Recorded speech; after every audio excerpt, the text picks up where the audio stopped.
did you know they call him Dishi Rishi because I of his did not. polished looks? It's so funny. Who, like, is this one of those things they used to call him in school?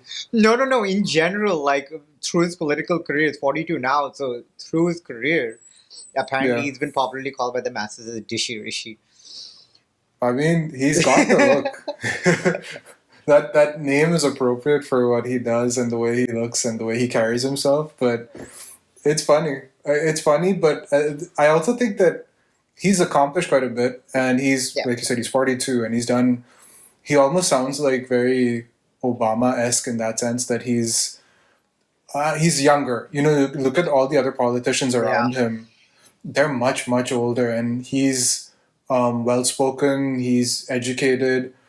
But I think there's another side to the whole thing, which is as an immigrant, when you move to a different place, you're an immigrant there, you're automatically lumped in with the liberal side of things. It doesn't matter what your internal beliefs are. Your main one is going to be immigration and anything related to your security of stay in that new place. yeah, And that is usually associated with the liberal side of things, yeah. which is where he's pretty different. Yeah, I mean, apparently he's always been a conservative. I mean, he basically contended from Boris Johnson's party, right? So he's Boris Johnson's successor in ways. He wrote his first article when he was 17, which was pro-conservative. He wasn't happy when the Liberal Party won when he was around 18. So he's always been somebody who had very conservative values, even though technically he's a first generation immigrant. And you're right, it's just very, it just goes against everything that you would assume from an immigrant, right?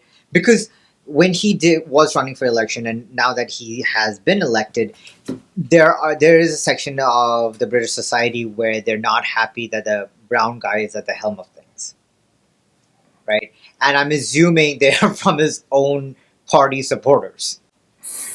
It's not from the opposition, clearly. So there's that. What's also kind of discouraging, and I was had to learn, is that he's anti-trans. He's not very supportive of the LGBTQ community. I think back in 2015 when he was first running for office, it was on record. One of his allies talked about him pushing for a manifesto that would support and encourage women's rights by banning trans women completely from sports. You know, Wow. it's like conversations like that, which are kind of sad because the UK is not exactly a superpower right now, but it is still a country that a lot of other parts of the world look up to and try to follow suit. And it's kind of unfortunate that he would kind of push the other way. So there are those aspects to him which are a bit worrisome. There are other aspects of him which I find troubling, where I understand he's a Hindu, but then he apparently went and did like a cow puja, adorning milk. I don't know if that's just politics and it's for the shutterbugs, or does he truly believe in that? It's just, I don't know. I don't know if he's gonna be an example for kids to follow or if he's gonna be problematic. If he is truly on the conservative side of things and he believes one thing, then he's, like you said, he's mincing his words, going in circles, not really saying now Yeah. what he actually means. And the whole thing with dressing up and acting a certain way because you think, I mean, there's so many people from India who migrated to the UK. Yeah, That's almost like I'd say that's a huge target demographic. I imagine a lot of them helped vote him into, where he absolutely. is. Without So he's got to, even knowing what his manifesto or what his promises or what he intends to work for. The fact that you he's know, brown was reason enough. you know who this reminds me of? You'd relate because you were in Louisiana for a while. Bobby Jindal. But except Bobby Jindal had no personality. No, no, no, not that part. I'm talking about the part where But it's it's true. literally. Yes. I didn't know Bobby Jindal. I was not. I don't even think I was in the U.S. or maybe I was when he was coming up. I didn't understand politics at all at the time, the local Yeah. politics here. And I just remember seeing, wow, like they're actually voting someone who is who looks Indian, and that's on the right side of things. You can imagine the type of people who are going to try and vote him in. Christian conservative. Exactly, with a name like Yeah, Bobby Jindal.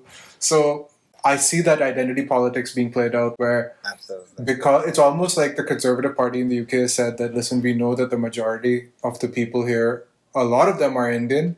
So let's try and channel it, and like let's find someone who might be able to get those votes. I don't know if I completely agree with that because Rishi Sunak on paper seems like a very viable candidate. There, listen, every politician will have troubling conversations, right?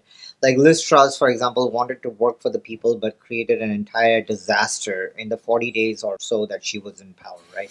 She literally pushed the country into recession overnight, so to speak.